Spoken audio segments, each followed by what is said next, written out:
नारी शक्ती वंदन सुधारणा अधिनियमाच्या माध्यमातून भारत 21व्या शतकातील महत्त्वाचा निर्णय घेण्याच्या उंबरठ्यावर. नारी शक्ती वंदन संमेलनात पंतप्रधानांचं प्रतिपादन. नारी शक्ती वंदन कायद्याची अंमलबजावणी वेळेत सुरू करण्यासाठी येत्या 16 तारखेपासून संसदेच्या विशेष अधिवेशनात सुधारणा विधेयक मंजूर करण्याला प्राधान्य. पंतप्रधान. अथक परिश्रम, धैर्य आणि आत्मविश्वासाच्या जोरावर यशाची नवी उंची गाठणाऱ्या नारी शक्तीसाठी संधींचं क्षितिज विस्तारण्याच्या उद्देशानं सर्वांनी एकत्र येण्याचं पंतप्रधानांचं आवाहन. सुमधुर गायनानं रसिकांना मंत्रमुग्ध करणाऱ्या ज्येष्ठ गायिका आशा भोसले यांच्या पार्थिवावर मुंबईत शासकीय इतमामात अंत्यसंस्कार. संगीत विश्वातील एक अमूल्य स्वररत्न अनंतात विलीन. राज्य मंत्रिमंडळाच्या बैठकीत ज्येष्ठ गायिका आशा भोसले यांना श्रद्धांजली अर्पण.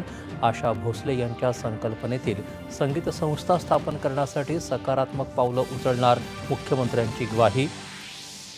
राज्य शासन सेवेतील पदांच्या भरती प्रक्रियेत सुधारणा करण्याचा राज्य मंत्रिमंडळाचा निर्णय.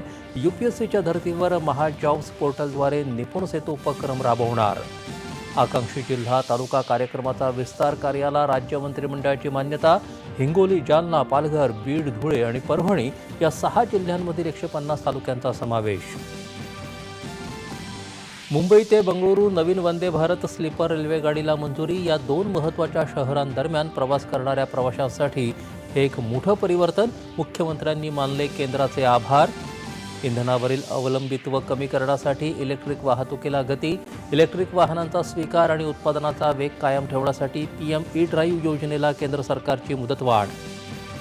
पश्चिम आशियातील संघर्षावर अद्याप तोडगा नाही. इराणच्या बंदरांमध्ये येणाऱ्या जाणाऱ्या सागरी वाहतुकीवर आजपासून अमेरिका नाकेबंदी सुरू करणार. आणि ठाणे जिल्ह्यात कल्याण मुरबाड मार्गावर रायते पुलावर आज झालेल्या भीषण रस्ते अपघातात 11 जणांचा मृत्यू.